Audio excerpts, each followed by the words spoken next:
Dari Abi Hurairah radhiyallahu an, dia berkata, tahukah kalian siapa orang-orang yang bangkrut dari umatku pada hari kiamat? Maka para sahabat menjawab, orang yang bangkrut di tengah-tengah kami adalah orang-orang yang tidak punya dirham dan kekayaan. Maka Nabi SAW bersabda, bukan itu yang saya maksudkan. Tetapi orang-orang yang bangkrut dari umatku adalah orang yang datang pada hari kiamat dengan pahala sebulan. Dia membawa pahala salat, pahala puasa, pahala zakat dan pahala-pahala yang lain. Namun ia datang dengan mencela si fulan, menuduh si fulan, memakan harta si fulan, bahkan menumpahkan darah si fulan, dan juga memukul si fulan. Maka orang yang diberi dari kebaikannya, yang ia juga diberi dari kebaikannya, hingga jika ataupun maka kebaikan yang ia miliki akan diberikan kepada orang yang dizaliminya, hingga jika semua kebaikannya habis, padahal semua dosanya belum habis, maka akan diambil dari kesalahan-kesalahan dosa orang yang dizaliminya, lalu dilimpahkan kepadanya, kemudian ia pun dilemparkan ke dalam api jahannam. Hadis ini dikeluarkan Al-Imam Muslim. Perhatikan hadis ini. Hadis ini menceritakan kepada kita tentang manusia-manusia yang bangkrut. Kalau di dunia orang yang memiliki usaha, anggaplah orang itu membangun sebuah perniagaan dengan modal yang cukup besar. Tiba-tiba kemudian dalam satu malam hancurlah bisnisnya, modalnya lenyap, bahkan dia harus menanggung hutang orang-orang yang berhutang kepadanya. Saya kira orang yang seperti ini hidupnya akan stres. Karena saya juga menyaksikan banyak orang yang bangkrut dalam berniaga itu hidupnya putus asa. Karena modal yang mereka kumpulkan, atau boleh jadi modal itu dia pinjam dari orang lain. Dia tidak bisa mengembalikan modalnya, bahkan habis modalnya, sementara barang-barangnya tidak menghasilkan dalam perniagaan. Coba bayangkan orang yang seperti ini, saya pastikan hidupnya stres. Hidupnya bingung, hidupnya bimbang, bahkan tak jarang ada yang sampai mencapai keputusasaan. Maka di antara mereka ada yang sampai bunuh diri. Ini baru bangkrut di dunia, bangkrut dari berniaga, di mana modalnya habis tapi hutangnya menumpuk. Sudah dirasakan stresnya sedemikian rupa. Tetapi ingat bahwa bangkrut di dunia ini ada masanya. Boleh jadi mungkin hari ini bangkrut, besok pula kemudian mendadak kaya. Bisa saja terjadi. Ataupun kalaupun tidak demikian, dengan berakhirnya kematian, maka selesailah kebangkrutan bagi dia di dunia. Itu kalau seandainya cerita dunia. Jadi kalau ada orang yang bangkrut dalam berniaga, semata-mata dia meninggal dunia, selesailah kebangkrutan. Tapi hakikat bangkrut itu bukan itu. Nabi SAW mengatakan di sini, annal muflisu min ummati man ya'ti yaumal qiyamah bi salatin wa siyamin wa zakatin. Jadi ada seseorang yang datang menghadap kepada Allah Subhanahu wa taala dengan bangganya dia membawa segudang pahala. Dia bawa pahala salatnya, dia bawa pahala puasanya, dia bawa pahala zakatnya, dan bahkan pahala-pahala ibadah yang lainnya. Karena dalam riwayat disebutkan dia membawa kebaikan sebesar gunung. Saking banyaknya pahala yang dibawa dia menghadap Allah Subhanahu wa taala. Dan dia sudah yakin bahwa dia akan masuk surga dengan pahala yang dibawanya. Tapi masalahnya di satu sisi, dia pun membawa dosa. Celakanya dosa ini yang berkaitan dengan hamba-hamba Allah yang lain. Dia membawa dosa pernah mencaci maki orang, pernah menuduh orang, pernah memakan harta orang, pernah menumpahkan darah orang, pernah menyakiti dengan memukul orang. Artinya di satu sisi dia memiliki segudang pahala, di sisi yang sama dia memiliki segudang dosa kezaliman. Ma'asyiral muslimin yang dimuliakan Allah Subhanahu wa taala. Lah ketika kemudian orang yang berbuat zalim dan orang yang dizalimi itu ketemu, di mana ketemunya? Di sebuah tempat yang disebut dengan kontor. Karena itu disebutkan dalam sebuah hadis di mana Allah Subhanahu wa taala akan pertemukan orang-orang yang zalim dan yang dizalimi itu setelah titian sirat. Ini kalau terjadi kepada seorang yang beriman dengan orang yang beriman lainnya. Tapi kalau seandainya kezalimannya itu kepada orang kafir atau kepada binatang, maka kisosnya sebelum titian sirat. Tapi kalau sesama orang yang beriman, maka terjadi kisos itu setelah titian siratal mustaqim. Disitulah akan tampak orang-orang yang bangkrut pada hari kiamat. Bayangkan ikhwan, orang ini sudah lelah letih menyeberangi titian siratal mustaqim dengan berbagai macam bahayanya. Karena jembatan itu disebutkan dia lebih halus dibandingkan rambut dan lebih tajam dibandingkan pedang. Dan jembatan itu bukan jembatan yang tidak bergerak layaknya jembatan di dunia, tapi jembatan itu bergerak-gerak dan licin apabila dijalani di atas jembatan itu. Belum lagi ada kalalib, ada pengait yang sewaktu-waktu bisa mengait orang yang melintasinya. Sehingga ada orang-orang yang berhasil melewati titian, ada orang-orang yang tidak berhasil melewati titian. Dan saat itu manusia tidak berfikir kepada siapapun, hatta keluarganya. Dia hanya berfikir kepada dirinya sendiri, apakah dia sanggup untuk melewati titian ataukah tidak. Lah di antara orang-orang yang selamat dari titian itu, dan mereka membawa pahala yang sangat besar, dan dia yakin karena dari kontol ke pintu surga itu sudah dekat. Artinya selangkah lagi dia tinggal masuk surga. Dengan bangganya dia membawa pahala yang sangat besar, pahala salat, pahala puasa, pahala zakat, pahala sedekah, pahala baca Quran dan pahala-pahala yang lainnya. Tiba-tiba kemudian ketika kakinya hendak melangkahkan menuju pintu surga, datang pula orang-orang yang pernah dizalimi di dunia. Maka dia akan menyetopnya dan mengatakan, "Hei fulan, bukankah dulu engkau yang mencaci maki aku? Sekarang terjadi pengadilan Allah di sini. Aku tidak mungkin membalas dengan cacian diriku kepadamu, tapi kemarikan pahalamu sebagai imbalannya." Maka mulailah kemudian dia membagikan pahalanya. Kemudian datang lagi orang yang menahannya dan mengatakan, "Hei fulan, jangan kau langkahkan kakimu ke surga. Bukankah dulu engkau yang menuduh aku berzina padahal aku orang baik-baik?"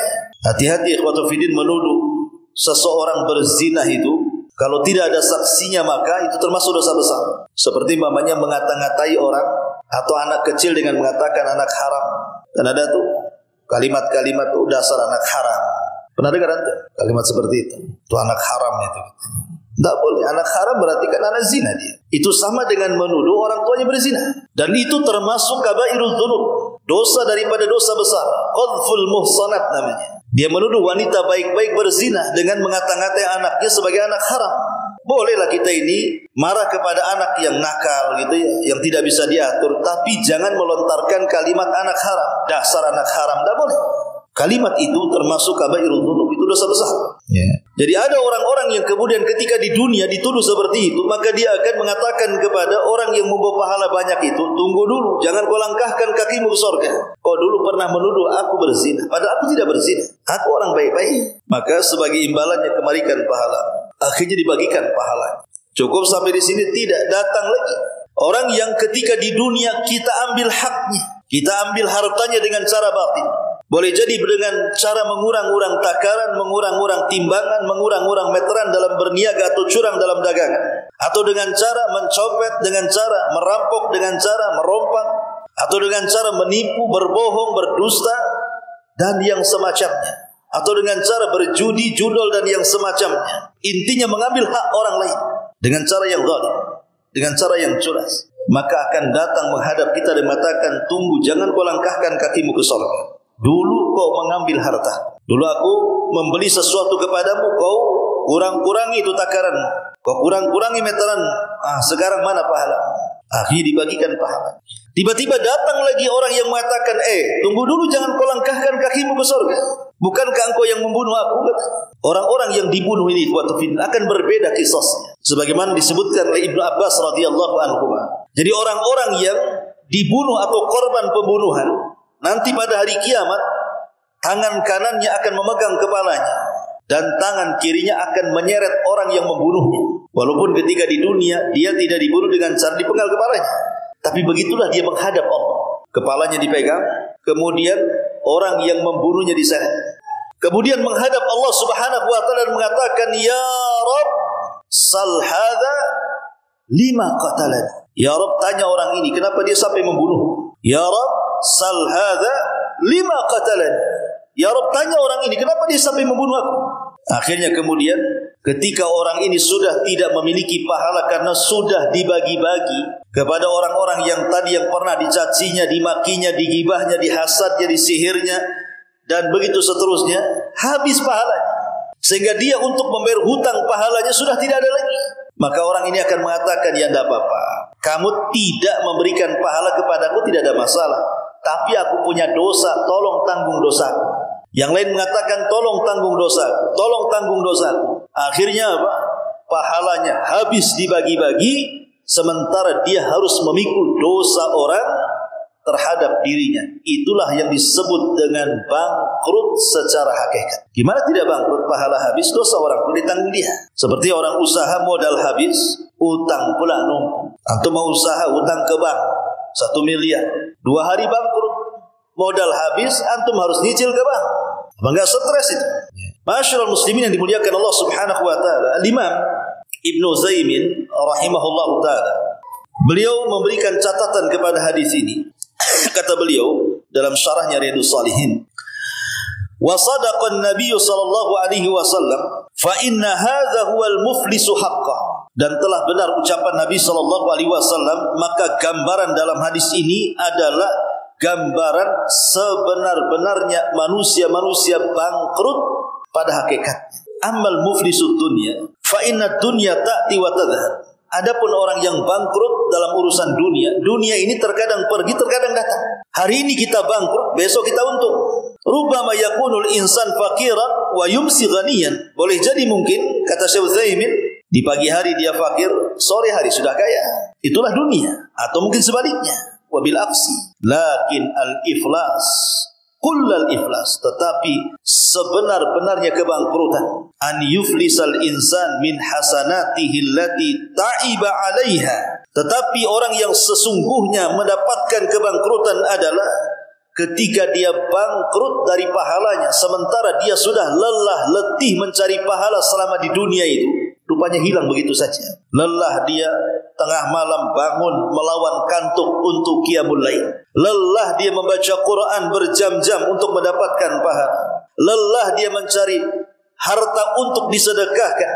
Lelah dia berpuasa, haji, umrah atau ibadah-ibadah yang lainnya. Lah kelelahan itu persis seperti yang Allah Subhanahu wa taala firmankan, amilatun nasibah tasla naran hamiyah. Amilatun nasibah. Dia sudah beramal dengan susah payah untuk mengumpulkan pahala, tapi ujung-ujungnya masuk ke dalam neraka, naudzubillah, karena dibagi-bagikan pahalanya. Itulah orang-orang bangkrut, kata Syekh Utsaimin rahimahullahu taala. Ma'asyiral muslimin yang dimuliakan Allah azza wajalla. Dan juga Al-Imam At-Tayyibi dalam syarah kitab Mishkat Al-Masabih, beliau juga mengatakan, haqiqatul muflis hadzal ladzi dzukira, inilah sebenar-benarnya orang bangkrut yang disebutkan dalam hadis. Wa amma man laisa lahu malu wa man qalla maluhu fannasu yusammunaha muflisan wa laysa huwa haqiqatal muflis. Adapun orang yang tidak punya harta atau mungkin sedikit hartanya, ya memang manusia terkadang mengatakan orang itu bangkrut, tetapi bukan hakikat kebangkrutan. Lianna hadza amrun yazulu wa yanqati bimautihi. Karena perkara ini bisa hilang dengan terputus nyawanya atau dengan kematian. Wa rubbama inqata'a biyasarin yahsul lahu ba'da dzalika min hayatihi. Atau boleh jadi ketika dia bangkrut di dunia, rupanya dia meninggal dapat surga pula. Makanya orang yang bangkrut di dunia itu bukan kebangkrutan yang hakikat. Bisa saja bangkrut di dunia, di akhirat dia untung. Tapi bangkrut yang sesungguhnya adalah kebangkrutan pahala. Karena ancamannya neraka dan ancamannya tidak masuk surga. Dari sini ikhwatul fillah muliakan Allah Subhanahu wa taala, ulama membagi seperti yang dikatakan oleh Imam Al-Albani rahimahullahu taala. Dia mengatakan al-zulmu salasatu. Kata Syekh Albani rahimahullahu taala, kezaliman itu ada 3 macam. Fa zulmun la yatrukuhu Allah, wa zulmun yughfaru, wa zulmun la yughfar. Yang pertama kezaliman yang tidak mungkin ditinggalkan Allah. Yang kedua kezaliman yang akan diampuni, dan yang ketiga kezaliman yang tidak akan pernah diampuni. Fa amma zulmul ladzi la yughfar, adapun kezaliman yang tidak mungkin diampuni, fasyirku la yaghfiruhullah. Itulah kesyirikan yang tidak mungkin diampuni Allah. Wa amma dzulmul ladzi yughfar, adapun kezaliman yang akan diampuni, fa dzulmul 'abdi fima bainahu wa bainallah. Kezaliman antara hamba dengan Allah Subhanahu wa taala. Wa amma dzulmul ladzi la yutrak, adapun kezaliman yang tidak mungkin ditinggalkan, fa dzulmul ibad fayaqtassullahu ba'dahum min ba'din. Itulah kezaliman sesama hamba-hamba Allah yang lainnya sampai Allah membuat perhitungan qisas kelak pada hari kiamat satu manusia dengan manusia yang lainnya. Jadi Syalbani rahimahullah ta'ala ingin mengatakan bahwa dosa kezaliman itu ada 3 macam. Pertama, dosa kezaliman yang tidak mungkin diampuni. Itulah kesyirikan. Syirik itu dosa yang tidak mungkin diampuni. Kalau dia mati di atas kesyirikan dan tidak bertobat, ya. Kalau bertobat ya diampuni. Maksudnya meninggal di atas kesyirikan. Jadi kalau orang meninggal, dia sedang jadi dukun, atau datang ke dukun, atau dia sedang meminta-minta di kuburan, atau percaya kepada tangkal-tangkal dan jimat, dan dia meninggal di atas jimat, dan dia meyakini itulah yang mendatangkan manfaat dan mencegah madarat, alias syirkul akbar, syirik besar, kemudian dia meninggal. Itulah yang dikatakan dalam Al-Quran, inna syirka la zulmun azim. Sesungguhnya kesyirikan itu kezaliman yang sangat besar. Ini tidak akan diampuni sampai kiamat dibangkitkan, dan kalau masuk neraka tidak akan keluar lagi. Kemudian yang kedua, ada kezaliman itu antara kita dengan Allah. Mungkin kita lalai satu waktu, mungkin kita meninggalkan salat. Mungkin kita lalai satu waktu, kita meninggalkan puasa Ramadan. Atau mungkin meninggalkan zakat padahal sudah waktunya dikeluarkan. Itu antara kita dengan Allah namanya. Lah ini di bawah kehendak Allah, tahta masyiatillah. Kalau Allah mau, Allah ampuni dan tidak diazab dosa-dosanya. Tapi kalau Allah tidak mau, bisa saja Allah masukkan dulu ke neraka, dibersihkan dosanya, baru dimasukkan ke dalam surga. Tapi masih ada kesempatan diampuni. Tapi ada dosa yang digantungkan ampunan. Walaupun kita sudah istighfar, sudah tahajud, sudah sholat taubat, sudah berdoa, sudah bermunajat, meminta ampun kepada Allah, Allah tetap menggantungkan ampunan. Tidak langsung diampuni. Itulah dosa kezaliman antara satu hamba dengan hamba Allah yang lain. Seperti dosa ghibah. Kita menggibahi orang, kemudian kita istighfar. Apakah lantas dosa ghibahnya hilang? Tidak. Sampai orang yang digibahinya memaafkan kita. Atau mungkin kita mencaci maki orang, lantas kita istighfar. Apakah Allah langsung mengampuni? Tidak. Sampai orang yang kita caci maki itu memberikan maafnya kepada kita. Atau orang-orang yang kita ambil hak hartanya dengan cara zalim, apakah kemudian kalau kita mengucapkan astagfirullah diampuni? Tidak, sampai dikembalikan haknya. Bahkan dalam urusan kisah sekalipun, pamannya ada orang membunuh kemudian dibunuh, itu dalam kacamata dunia belum mendapatkan keadilan, walaupun sama-sama dibunuh. Kenapa? Karena boleh jadi korban pembunuhan itu dia orang baik, sementara yang membunuh itu orang jahat. Ketika kemudian dia membunuh orang baik, mungkin membunuh ustadz, membunuh ulama, membunuh tokoh gitu ya. Sementara yang pembunuh ini preman yang ya bila boleh dikata tidak pernah dimuliakan di masyarakat, bahkan dibenci. Kemudian terjadi kisah si preman dibunuh juga karena sudah membunuh ustaz umpamanya. Apakah mendapatkan keadilan? Belum. Kenapa? Karena nilainya berbeda. Ini ustaz banyak santrinya. Dengan kehilangannya berarti banyak santri yang tidak bisa belajar kepada ustaz itu. Sementara yang satu si preman ini, kalau mati pun siapa yang akan mengambil ilmu dari dia? Yang ada didoakan dari dulu, kapan mati, kapan mati. Artinya rasa keadilan itu tidak ada di sini, di dunia ini. Walaupun kantor pengadilan di mana-mana, tapi rasa keadilan itu tidak antum akan dapati di kantor pengadilan. Karena banyaknya kecurangan dalam peradilan itu. Tetapi nanti pada hari kiamat setiap kisos itu akan diulang. Walaupun di dunia sudah dikisos potong tangan, dirajam, tetap nanti pada hari kiamat itu akan diulang untuk kisos itu. Untuk mendapatkan keadilan yang seadil-adilnya. Supaya ketika masuk ke dalam sorga, betul-betul yauma la yanfa'u malun wala banun illa man atallaha biqalbin salim. Betul-betul dia masuk ke dalam sorga itu dengan hati yang selamat. Tidak ada dengki, tidak ada hasad, karena sudah mendapatkan keadilan yang sesungguhnya. Ma'asyiral muslimin yang dimuliakan Allah Subhanahu wa taala. Oleh karena itulah maka supaya kita tidak terhindar, supaya kita terhindar dari hal-hal kebangkrutan pada hari kiamat. Apa saja yang harus kita lakukan supaya jangan sampai kemudian kita terkena kebangkrutan pada hari kiamat.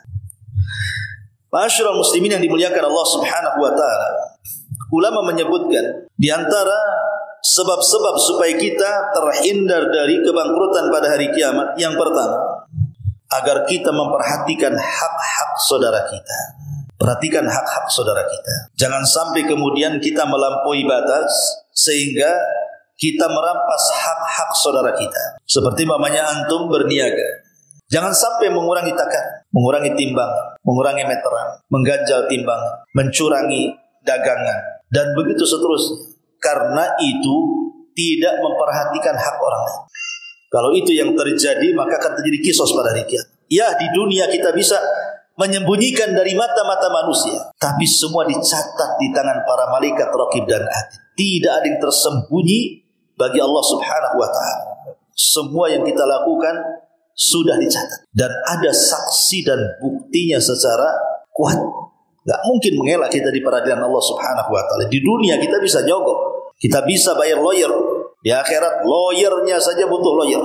Di dunia lawyer dicari, di akhirat lawyernya stres. Karena dia juga butuh lawyer.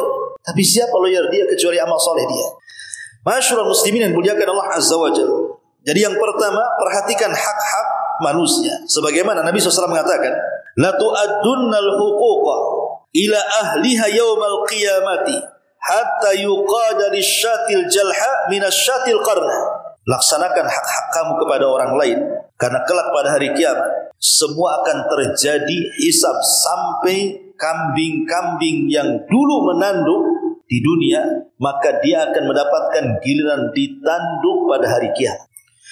Kalau seandainya binatang saja, ikhwan, binatang loh ya, itu saja mendapatkan kisos pada hari kiamat. Jadi kalau seandainya ada dua kambing, yang satu punya tanduk, yang satu tidak. Yang punya tanduk ini asli nandukin saja binatang yang tidak bertanduk sampai 1000 kali. Maka nanti pada hari kiamat tanduknya akan dilepas, kemudian diletakkan kepada yang suka ditanduk, dan Allah mengatakan tanduklah sebanyak dia menanduk di dunia. Kalau itu sudah terjadi, Allah katakan kuni turaba, jadilah kalian tanah. Karena binatang tidak akan masuk neraka, mereka hanya dihisab saja, selepas itu menjadi tanah. Makanya orang-orang kafir ketika melihat hisabnya binatang, mereka tiba-tiba berteriak dan mengatakan ya laitani kuntu turaba. Dalam surah An-Naba, bagaimana orang kafir mengatakan ya laitani kuntu turaba, duhai kiranya aku menjadi tanah seperti binatang-binatang itu menjadi tanah. Mungkin mustahil, manusia ada hisab dan ada azabnya. Ini yang pertama, laksanakan hak-hak kepada manusia. Yang kedua, jangan terpikir melakukan kezaliman. Jangan terpikir melakukan kezaliman. Karena zalim di dunia saja akan mendapatkan akibatnya, apalagi di akhirat. Di dunia saja terkadang azab Allah itu disegerakan. Makanya Nabi SAW mengatakan dalam sebuah hadis yang sahih, ada satu dosa kata Nabi SAW yang disegerakan uqubatuhu qabla al-qiyamah, sebelum terjadi hari kiamat, al-baghyu wa qati'atur rahim. Al-baghyu itu kezaliman. Jadi kezaliman itu dosa yang terkadang disegerakan di dunia sebelum akhir. Seperti yang dikisahkan oleh Imam Az-Zahabi rahimahullahu ta'ala ketika dia menjelaskan tentang az-zulmu dzulumatun yaumal qiyamah. Kezaliman itu adalah kegelapan pada hari kiamat.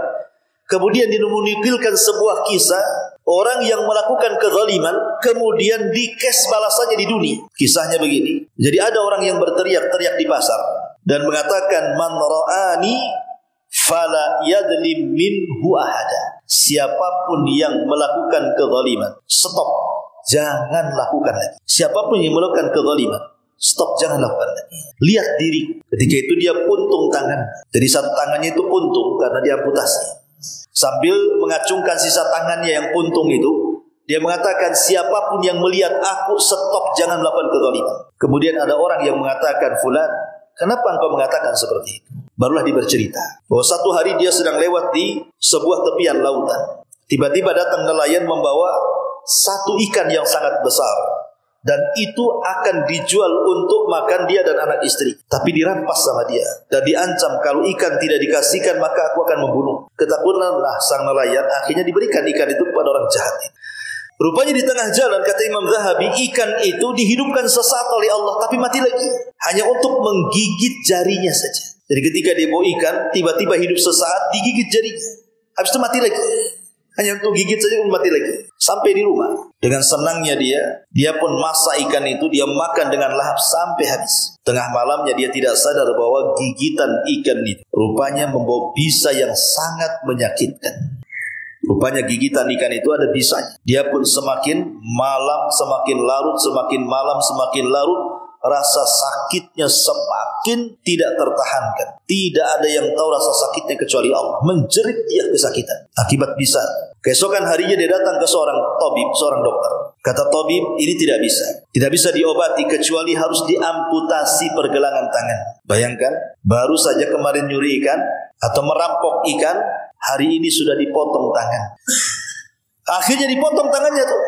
Pergelangan tangannya dipotong segitu. Rupanya keesokan hari disangkanya sudah selesai. Rupanya bisa itu sudah menjalar ke sini. Kata dokter harus dipotong juga di sini sikutnya. Akhirnya dipotong. Rupanya tidak sampai di situ. Bisanya sudah sampai di sini juga. Harus dipotong semuanya. Tapi sang dokter heran. Karena dia juga sering menangani kasus yang sama. Tapi bisa diobati dengan cara diamputasi. Tapi kenapa kemudian bisa ikan ini bisa terus menjalar. Jadi mulailah dokter ini bertanya kepada orang jahat ini. Ceritakan penyakitmu seperti apa. Baru dia menceritakan bahwa aku tergigit ikan dan ikan itu hasil rampokan. Kata sang dokter, subhanallah, dokter ini orang saleh. Coba sebelum kau datang kepadaku mengeluhkan penyakitmu, kau cari orang yang punya ikan itu. Kau minta maafnya. Saya yakin boleh jadi tanganmu tidak ada satu pun yang kau amputasi. Cobalah kau datang kepada pemilik ikan itu. Sebelum aku potong semua tanganmu tuh. Akhirnya dia datang. Ya. Menemui pemilik ikan yang pernah diambil ikannya itu. Kemudian berusaha dia meminta maaf setelah ketemu. Karena melihat kasihan karena tangannya yang sudah dipotong-potong, diamputasi. Akhirnya pemilik ikan itu mau memaafkan. Samihni ya fulan. Maafkan aku wahai fulan. Maka dia pun memaafkannya. Tapi sebelum pergi, orang jahat ini mengatakan kepada pemilik ikan itu dan mengatakan, sebentar sebelum aku pergi, aku ingin bertanya sesuatu. Apa? Sewaktu aku mengambil ikanmu, aku lihat mulutmu bergerak-gerak. Kau baca apa? Dia bilang, tidak, aku tidak membaca apapun. Kemudian dipaksa akhirnya dia mengaku dan mengatakan, dia saat kau ambil ikan, aku menengadahkan tanganku ke langit dan mengatakan, ya Rabb, arini quwwataka ya Rabb. Ya Rabb, tampakkan kekuatan. Aku lemah di hadapanku orang kuat. Tampakkan kekuatan. Hanya ngomong itu saja. Tapi ingat bahwa doa orang yang dizalimi itu pasti melesat ke langit, menembus awan-awan. Dan Allah bersumpah, wa bi izzatika la ansurannaka walau ba'dahin. Demi kemuliaanku, kata Allah, pasti ku tolong dia sampai batas waktu yang kutentukan. Pasti itu. Doa orang yang dizalimi itu pasti mustajab. Makanya Nabi SAW mengatakan kepada Mu'adz bin Jabal radhiyallahu anhu, fattaqi da'watal madlum fa innahu laisa bainahu wa bainallahi hijabun. Hati-hati tentang doa orang yang kau zalimi wahai Mu'adz di yaman kelak. Kalau kau sampai di sana, karena doa orang-orang yang dizalimi itu tidak ada penghalang antara dia dengan Allah Subhanahu wa taala, walaupun yang dizalimi orang kafir. Kata Imam Ibnul Qayyim, walaupun yang berdoa itu orang kafir. Jangankan orang kafir yang berdoa, iblis berdoa saja dikabulkan. Dia meminta kepada Allah, ya Allah tangguhkan umurku. Allah kabulkan, Allah kabulkan. Kalau iblis saja berdoa Allah kabulkan, maka orang kafir juga Allah kabulkan. Ketika Allah Subhanahu wa taala mengabulkan orang kafir yang dizalimi itu bukan karena kekafirannya, tapi karena keadilannya di mana Allah tidak suka dengan kezaliman. Makanya Allah mengatakan dalam hadis kursi, inni haramtu dzulma ala nafsi wa ja'altuhu muharraman bainakum fala tadzalamu. Ku haramkan kezaliman itu kepada diri, maka ku jadikan kepada kalian juga wahai hamba-hambaku sebuah hal yang diharamkan, kezaliman itu, maka jangan kalian saling menzalimi. Akhirnya kemudian penjahat ini setelah mendapatkan ampunan ataupun maaf daripada pemilik ikan, dia lantas masuk ke dalam pasar. Kemudian dia berteriak-teriak di pasar dan mengatakan, man ra'ani fala yadhlim minhu ahada. Siapapun yang melihat aku jangan melakukan kezaliman, kata. Nanti nasibnya sama dengan aku, kata. Subhanallah, setelah peristiwa itu, kata Imam Zahabi, tiba-tiba Allah sembuhkan penyakitnya. Allah sembuhkan penyakitnya karena sudah mendapatkan maaf dari orang-orang yang dizaliminya. Maka kalau ingin terhindar dari kebangkrutan pada hari kiamat, Jangan melakukan kezaliman. Hindari kezaliman sekecil apapun. Maksudnya zalim sesama hamba. Kalau zalim kepada Allah itu lain ceritanya. Karena zalim kepada Allah itu tentunya juga itu urusan Allah kan itu. Kalau Allah mau Allah ampuni, kalau Allah Subhanahu wa taala mau, maka Allah akan adab. Yang ketiga, carilah orang-orang yang pernah kita sakiti atau yang pernah kita zalimi, cari mereka, minta maaf. Sekelas Nabi SAW, ikhwan, tidak mungkin Nabi SAW melakukan kezaliman karena Rasul itu maksum. Rasul itu terpelihara dari dosa besar. Kezaliman itu dosa besar. Rasul tidak mungkin melakukan kezaliman. Tapi Nabi SAW ingin mencontohkan kepada umatnya di akhir-akhir hayatnya, di khutbah terakhir sebelum wafatnya. Nabi SAW mengatakan di hadapan para sahabat, "Man kuntu syatamtu irdan." Siapapun yang pernah kucaci kehormatannya, fahadha irdi falyaqtas minni. Silahkan caci kehormatanku sekarang. Wa man kuntu akhadtu malan, fahadha mali falyakhud minni. Siapapun yang pernah aku ambil harta dan kekayaannya, nih hartaku ambil sekarang. Wa man kuntu darabtu dhahran, fahadha dhahri falyaqtas minni. Atau siapapun yang pernah kupukul pundaknya, nih pundakku sekarang, silahkan pukul pundak. Ini Nabi SAW mengatakan seperti itu di atas popularitas beliau, kejayaan beliau, di atas suksesi kepemimpinan beliau, karena di akhir hayat beliau sudah menguasai Mekah dan Madinah dan kaum muslimin sudah menyebar. Dan tidak mungkin juga Rasul melakukan kezaliman. Tapi Rasul mengatakan seperti itu. Siapa yang pernah kuambil hartanya, datang kemari, ambil harta. Siapa yang pernah mencaci maki, yang pernah kucaci maki kehormatannya, silahkan datang sekarang caci maki kehormatanku. Atau siapa yang pernah kuambil atau kupukul punggungnya, silahkan datang, nih punggungku pukul. Rupanya ada seorang sahabat namanya Sawad, sebagaimana disebutkan oleh Imam Ibnu Hisham, seorang pakar sejarah. Sawad ini ingin mengkisos Nabi. Kenapa? Karena saat perang Badar, ketika Rasul membariskan sahabat, si Sawad ini dia tidak mau berbaris lurus, agak ke depan. Dan posisinya dia sedang tidak menggunakan pakaian. Pakaian di zaman Nabi kan kayak pakaian ihram. Ya, pakai ihram bukan kayak pakaian kita kan begitu. Kebetulan dia tidak memakai atasan, artinya dia telanjang dari atas pusar ke atas. Jadi Rasul bawa tongkat, didorong perutnya, ya, supaya mundur maksudnya, supaya sejajar gitu ya. Karena dia terlalu maju dalam barisan. Jadi Sawad merasa sakit akhirnya. Kemudian di tengah-tengah Rasul berceramah, tiba-tiba Sawad datang dan mengatakan, "Ya Rasulullah, dulu kau pernah pukul perutku," katanya. "Maka aku ingin mengkisos kamu." Bayangkan, Rasul sudah sakit-sakitan di akhir hayatnya. Tiba-tiba ada sahabat yang berani mengatakan, "Ya Rasulullah, engkau sudah pernah memukul perutku. Aku ingin mengkisos dirimu," katanya. Semua sahabat tertuju pandangannya kepada Sawad. Hampir-hampir Ali mengatakan, "Ya Rasulullah, biar perutku yang dipukul dia." Abbas mengatakan, "Biar perutku yang dipukul dia." Sahabat mengatakan, "Biar kami saja yang dipukul." Kata Rasul, "Tidak. Dia tidak salah kepada kalian. Dia urusannya dengan aku. Biarkan dia maju." Akhirnya Sawad dimaju. Kata Sawad, "Mana tongkatnya?" "Carikan tongkat." Pegang sama Sawad. "Ya Rasulullah, waktu kau pukul aku tidak pakai baju." Katanya, "Tolong bajumu," katanya, "dilepas." Kata Rasul, "Baik, dilepas baju." Apa enggak geram para sahabat? Kurang ajar ini di hadapan Rasul. Ya. Tapi rupanya ketika hampir saja Sawad hendak memukulkan tongkat ke perut Rasul, dilemparnya tongkat itu, kemudian dipeluknya Nabi SAW. Kemudian dia menangis. Kata Rasul, "Ma hamalaka ala ma sana'ta ya Sawad?" "Apa yang kau lakukan wahai Sawad? Bukankah kau akan mengkisos aku?" katanya. "Kenapa kau lempar itu tongkat?" Dia mengatakan, "Ya Rasulullah, inilah yang aku inginkan. Aku hanya ingin kulitku bersentuhan dengan kulitku dan inilah terakhir kali perpisahan aku dengan kamu." Artinya di sini syahidnya adalah bagaimana Nabi SAW mengatakan kepada para sahabat, jikalau dia ada salah sekarang di dunia, tolong maafkan kesalahan. Kalau memang ada harta yang diambil, datang kembali, aku akan kembalikan harta. Kalau ada kehormatan yang ku caci maki, inilah kehormatanku, silakan caci maki sekarang. Kalau ada orang yang pernah dipukul, disakiti, inilah punggungku, silahkan sakiti aku sekarang. Kalau setingkat Nabi yang tidak melakukan kezaliman saja, dia melakukan seperti itu, apalagi kita harusnya melakukan hal yang sama dengan Nabi yang jelas-jelas banyak kezaliman kita kepada manusia, supaya kita tidak terkena kisos pada hari kiamat. Masyaallah muslimin yang dimuliakan Allah Azza wa Jalla, di antara orang-orang yang bangkrut pada hari kiamat, mudah-mudahan ada manfaatnya yang sedikit. Subhanallah bihamdika Asyhadu an la ilaha illa anta astaghfiruka wa atubu ilaik. Allahu ta'ala alam. Assalamualaikum warahmatullahi wabarakatuh.